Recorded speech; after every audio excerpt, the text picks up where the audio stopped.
सहर, सहर, क्या हुआ बेटे, रो क्यों रही हो? अब बोलो भी ना, इतना क्यों रो रही हो सहर? अपनी किस्मत पे रो रही हूँ, अपने गरीब होने पे, अपने यतीम होने पे।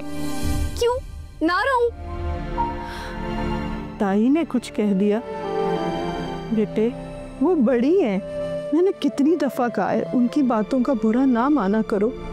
किस्मत बुरी हो तो क्या बुरा मानना?